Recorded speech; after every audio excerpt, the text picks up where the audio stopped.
How old are you and how much do you have in savings? I am 30 and I have 5,000 in savings. How are you finding the cost of living at the moment? First off, man, let's just talk about this age real quick. This guy looks great. This guy looks amazing for 30. And I'm not saying that at 30 years old, you should be looking old or anything like that. I just want to let you guys know, a lot of people are afraid of aging and stuff like that. If you take care of yourself, you can look great well into your 30s and 40s, you guys. That's one of the benefits of being healthy. It's not even about just being a man. Women can look great too. People just don't take care of themselves, unfortunately. But you can tell this guy's living a fairly healthy life. He's also tall, which also helps as well with weight.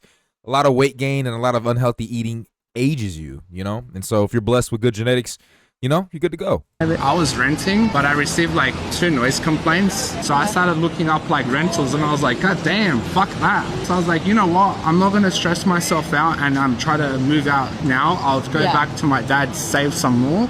Some people have it better, some people have the worst. Like I make some pretty good money, but I know like most people on like the average income, like most people would be struggling. I have accepted like never buying property in Australia. Oh, really? Okay. Yeah. I don't have like very high ambitions in finding pleasure and fulfillment out of making a lot of money and starting a family and stuff. I play music and I do like martial arts and I find pleasure in other things like going to the beach and just living frugally, because it is so expensive. Like I don't drink or go out, so I'm all right, but I know most people will probably struggle. Okay, so this is really interesting. So let's just kind of come back to listen to what he said. So he makes a decent amount of money. He makes more than the average based off of what he said. He had had a couple places by himself, but he received 2 noise complaints. But mostly what he's looking at is the finances. The finances just don't make sense. He sounds like he's been stressing himself out by trying to make the bills and make the payments and stuff like that. I can attest to this. And so he moved back in with his dad. And so he may or may not be contributing with the rent with his dad. And so this is a very interesting time that we're living in right now, and just look at this guy, man. You can tell just by looking at him, he looks very clean cut. The suit is not cheap. You can tell by the way that the matte look of the suit, that blazer alone has to be over $100, $200, $300, you guys. Like just alone, and it's a matching set. He's got the nice tie. It's all fitted. This is high quality garments what he's wearing, you guys. I'd probably maybe Express or maybe something even higher quality than that. And he is having a tough time. It's not that he can't afford to live on his own. It's just that he doesn't want to stress himself out by trying to do that. For what? And I can totally relate to this. I saw, like, how many of you guys can relate to this? He's 30. I'm also 30 myself, you guys. I also had to make the decision just last year to move back in with my people as well. I pay rent, though. I contribute to about half of the rent. And so it's still cheaper than me paying on my own. And so it's just really interesting to see that, unfortunately, this is the scenario that we're going, and we're making decent money, man. It's not that we can't live on our own. It's not that I can't live on my own. I'd much rather have roommates because now with society where things are going, you guys, I have to invest so much into trading. I'm spending $200, $300, $400 a month just on trading. I have other utilities and other business expenses and stuff, things that I'm building on the side that's costing another $200 a month, you guys. Just on me trying to establish income sources outside of a 9-to-5 job, a traditional job, I'm spending close to $300 to $700 extra a month. And I have disposable income, and that's what it's about. I can't get any further in life if I'm spending all my money trying to pay for my fucking $1,200 one studio bedroom fucking apartment, you know what I'm saying? And then $800 on a car note, and then more on utilities. You know what I'm saying? Like there are things that you can control, and I don't really need to have my own place right now. I can still bring guests over, have my time, do what I need to do.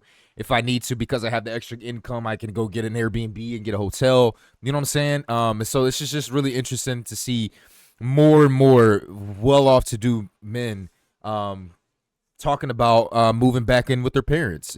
And then the stigma behind it is there's 2 ways that people could look at it. 3 ways people could look at it. One way, oh, the economy's tough, I get it. Smart. Second off, oh my God, you're a bum. You don't make enough money, brokey. Third, okay, that may be a smart choice because you have disposable income and now you can use your other money, the other funds that you have, and use it to build another form of income. So there's three ways that you could look at it, you guys. You can look at it from a productive standpoint, you can look at it from an economical standpoint, or you can look at it from a brokey standpoint. You know what I'm saying? So it's just really interesting to kind of see that. That's what I thought this was interesting. Don't feel too bad about your the decisions that you got to make, you guys. You said you didn't want to buy a property, and you said in Australia. Did you ever want to buy one overseas? Yeah, maybe, maybe like, the main thing keeping me here is my family. So once my mom and dad pass away, like I'll probably maybe start venturing out more. I don't want to get married. I don't want to have kids. God is always looking after me. So I'm sure I'll never be homeless. Even if I do end up homeless, I'll make it into an adventure. I mean, it's all about perspective. Yeah. So living out. I got to say something. His outlook and his mindset, the way that he looks at it, of course, nobody would want to be homeless or anything like that. But a lot of you guys are still struggling with girls, a lot of struggling with confidence and things like that. This is a confident man. He's unaware of how the world around him is going to treat him, but he is prepared to take whatever comes his way. That's how you got to be, you guys. It's not always, it's a lot of these dating coaches, a lot of people online tell you it's about your money. No, it's not always about your money. Money is fucking important, yes. But this is something that money can't really buy. You've got to work on your inner workings, man. You got to work on your inner strength. This guy has it. Confidence. Yeah. So living at home with your dad is definitely helping with the savings. Yeah. When I wasn't, I would be able to save only 20%. Now I'm saving 5 times as much. Well, if you ever do change your mind on entering the property market in Australia, we work for a company. I'm gonna go. My break's finished. Look at that. He said, "I'm out this hoe." Yo, thanks for the sub. Create to be great. Thank you for the sub, man. I really appreciate it. So just to kind of end off with this, you guys, let me go ahead and get off that little ad right there. I think this is a really good video, man. This is a really good video because I really wanted to show you guys is you're not alone. And don't, please, especially if you're a man, it's more stigmatized for men to be living with their parents or having roommates and shit like that, you guys. Fuck all that, bro. Stop listening to what people got to say, especially these women. Don't let women make you feel bad about you living with roommates or having to downgrade, because you're not really downgrading. If you know what you're doing and you're saving your money and it makes you feel a little bit happier, if you have more income to do things with, that's what matters at the end of the day. A lot of these people in general, you guys, that are trying to speed run life, get their houses real fast, get all these brand new cars, get this rushing to get into their own place and spend $1,500 a fucking month, you guys, you're going to outlap them. This is the time now more than ever where the decisions that you make truly will show and put you in positions of life later down the road, you guys. Your financial decisions now, the delaying of gratification, you guys, really has a very, very high ROI these days. I'll say that one more time. Your self-delaying of gratification in these times, 2025, has such a very high ROI. Or at least people are starting to see the results of people who delayed gratification. People who bought Bitcoin several years ago. I bought Ripple. I looked into my Ripple account, man. I bought Ripple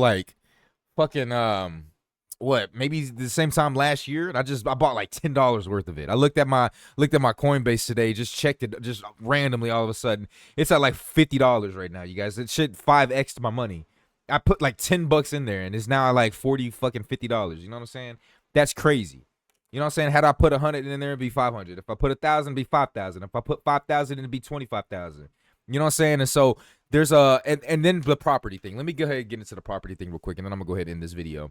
The thing about the property, what he said, you guys, here, I have my loan license, I have my real estate license as well, you guys.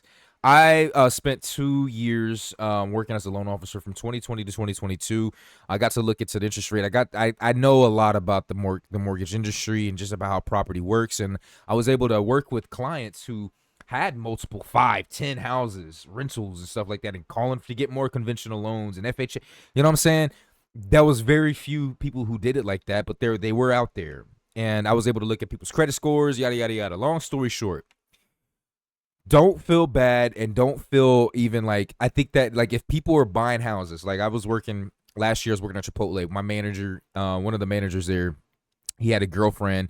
His girlfriend did OnlyFans, and she was making like $500,000 a year. And they put $200,000 down on the house, and they bought a house over in Allen, Texas. And I was thinking, like, I'm like, that's nice, that's amazing. You know, Allen, I think it's a great. In my personal opinion, I think if they're gonna buy a house, I think that's a decent place to purchase a house at. It's a fairly stable, working class type of society. It's gonna be a lot of like older millennials and Gen Xers that live in that type of city. So if they were to leave the house or maybe make it as a rental, I don't think they'd have a tough time trying to find it. But the situation behind it, you guys, is one of the main reasons, in my personal opinion, is the reason why you don't want to get stuck to a house right now is because of the leverage, man. You want to have the leverage. You don't want to be tied down to have monthly. It's like it's a huge ass monthly subscription. You're paying so much money every month, $2,000, $3,000 a month, $4,000 a month for this house where you could, and that's just the mortgage. You're not talking about utilities. You're not talking about possible HOA fees, right? You're not talking about the taxes that are going to increase every year. You're not talking about maybe you got a variable interest rate. You know what I'm saying? There's so many things that could come into play. Plus, you probably got a car note. You didn't pay off your car. You know what I'm saying? You got some emergencies coming up. Maybe you're building a family. Buying a house lulls people into safety. It makes them feel comfortable. Feels like they made it. You didn't make it, you guys. You just put yourself in a huge money debt trap, especially if you do not have the mindset or the know-how to turn it into an asset that makes you money, right? So I don't think that real estate in these days is the best is the best in especially if you're someone who's coming from like someone like me, for instance. I don't have any family that's passing down any houses. We did, but divorce broke up the fucking family, so we're starting from zero. I don't have any family who can give me a house. If I get a house, it's going to be off of my own blood, sweat, and tears. And so, my personal opinion, you guys, I just think your money could be used in much better ways than just buying a house, right? For trading, for instance, right? I could do trading, and once I master the skill set of trading, I could make money to buy a house every fucking week or every month. You know what I'm saying? You buy, like, you know what I'm saying? And then that's what's important.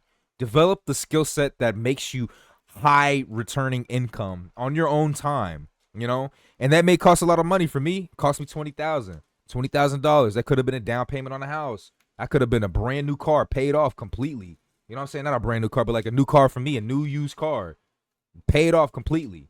So I could have had 3 cars. You know what I'm saying? It's things like that. So don't feel bad about the financial situation. Don't feel like you're behind for people that are buying houses. If you know someone who's bought a house who's fairly young, if they're under the age of 35 and they just bought a house or anything like that, pay attention for the next 5 years. See what's going to happen in the next 5 years to see where you're going to be at. Make a plan, make a 5-year plan, you guys. It's not to say that everyone that's bought a house is not going to do well. No, I'm not saying that at all. I'm just saying that I think there are better investments for properties, for your money, especially if you have down payment of money to get a conventional loan. You're looking at 20% just to get a conventional loan. If you want an FHA loan, which I highly don't recommend it, you got to put 3.5% down. If you want a conventional loan, you got to put 20% down. So you're looking at a $500,000 house. You need to put down about $100,000. You know what I'm saying? With $100,000, like just to get into the house, to get the keys, I don't know if that's worth it, man. I just don't think that's worth it. $100,000, you could buy someone's life. You could buy 2 people's life with $100,000. I feel like you could do so much more that could give you such a higher return of income with $100,000 than just flat out buying a property. You just putting $100,000 down as a down payment just to step in the fucking house, bro. That's crazy to me, man. That's just really crazy to me. So, but anyways, your brother Trey, man, what you guys think about that? I'll see you guys in the next video.